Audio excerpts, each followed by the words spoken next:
not just in the United States, who are looking to be part of a program like this, inshallah ta'ala, will they only be focusing on one thing, and that's just to study.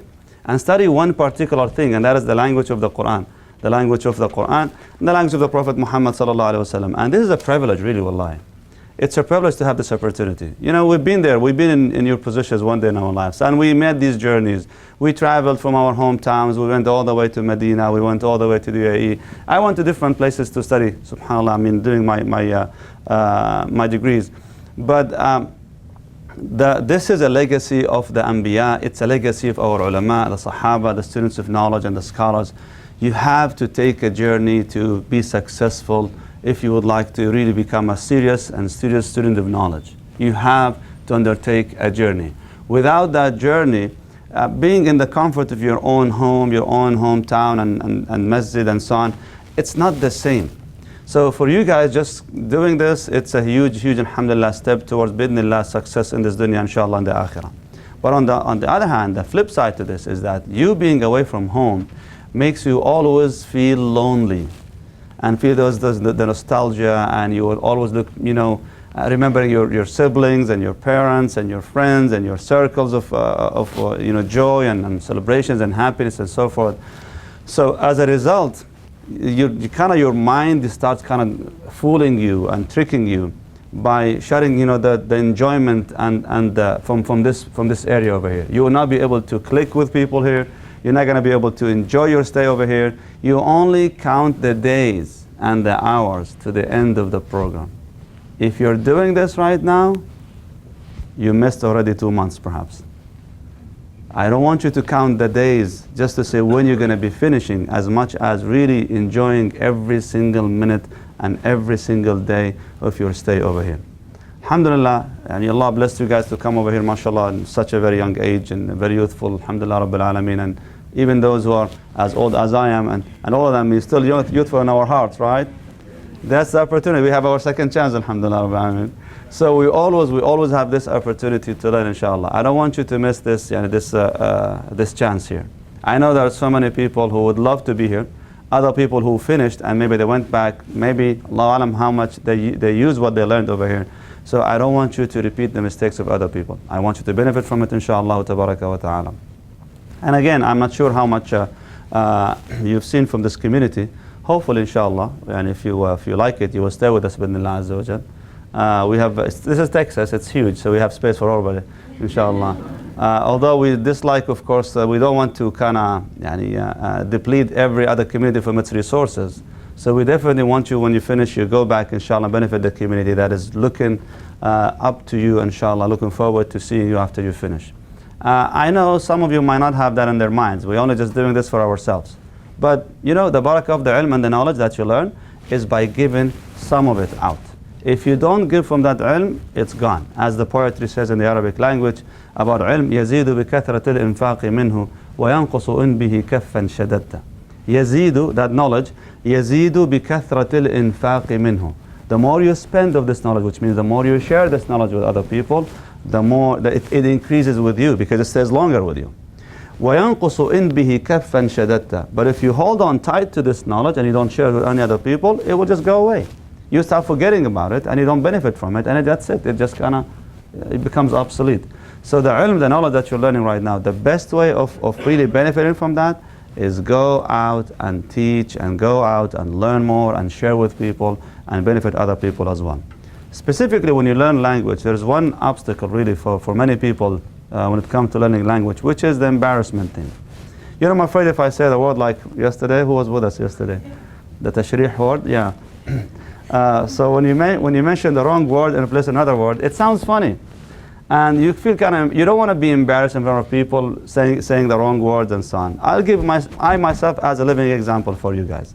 The English language that you hear from me right now, even the accent itself, even though it's a self-taught thing. I came here 14 years ago. I did not go to any institute, an English institute over here. I did not attend any classes until just recently. But all what I did was self-taught effort to learn the English language and teach the people. Because Allah subhanahu wa ta'ala says in the Quran, وَمَا أَرْسَلْنَا مِن رَسُولٍ إِلَّا بِلِسَانِ قَوْمِهِ لِيُبَيِّنَ لَهُم. That Allah Azza wa Jal, He sent to every people a messenger who speaks their tongue. So when I arrived here 14 years ago, what came to my mind first is that this is the language, this is the land of English language.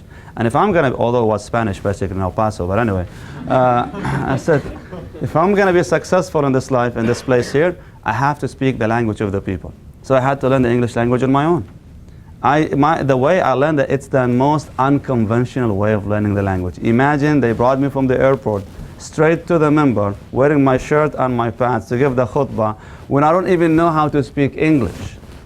And then they gave me a paper that said, here's the khutbah. And I'm like, seriously? What is this? So I stood on the minbar, and I'm now kind of struggling, figuring out how to pronounce the words right, because I speak Bosnian more than English now. So when I'm trying to read words in English, they come out in Bosnian, and I have no clue how these people were just listening there.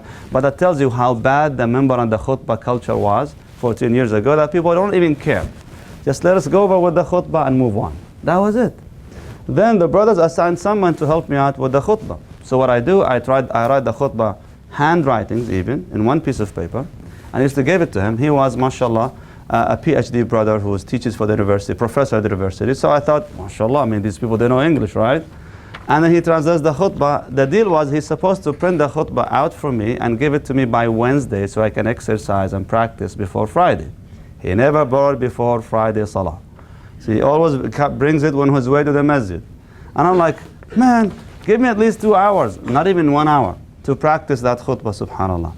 Now, of course, this brother didn't last long. Then he sent me to another person afterwards, who now, he doesn't even actually type it up on the computer. No, he translated that in his own handwriting, and then he faxed it to me. So it's not now that I have to even learn the language and the words. I have to decipher his handwriting even, and see what if this is even English word or whatsoever that was. SubhanAllah, it took me a while, but finally I decided to use my own, resources. I brought a dictionary, and I started using dictionary and translating on my own. Alhamdulillah, temporarily I was with one brother who was helping me, Shaykh Spandim, I don't know if you guys know him. He was in Medina, so eventually I would send him the khutbah as an attachment, and he would make some corrections, send it back to me. This whole process took almost 2 years of my life, 2 to 3 years, before I became more independent, alhamdulillah, on my own. Slowly and gradually, I started going out, talking, giving khatiras and so on. But one thing, alhamdulillah, that I benefit the most from this is I never felt shy from my language, from my level of speech, or even from my accent. I never felt shy from this. Why? I can't change this that easily, but I'm now challenging you. I'm doing something perhaps you cannot do. So therefore, I would like to, from each and every one of you, to get to that level, inshallah ta'ala, of comfort. If you feel shy speaking, you're not going to learn. You're going to have to talk, and you're going to have to make mistakes, and guess what? When they laugh at it, what are you going to do? Laugh with them. If they laugh at it, laugh with them. Join the crowd in this. It was funny. So what? Make it funny with them. Yes, it was embarrassing, but alhamdulillah, we're learning something new. Slowly and gradually, I guarantee you're going to be speaking Arabic better than me, inshallah ta'ala. In no time. But you're going to have to be persistent and do your best, inshallah. You came here for a purpose. You guys need to focus on this, inshallah. I know there's always some distractions on the side, specifically socializing. And sometimes socializing takes more than, it's supposed to be. But be careful. Make sure to focus, inshallah, on your studies. May Allah subhanahu wa ta'ala bless you with this ilm.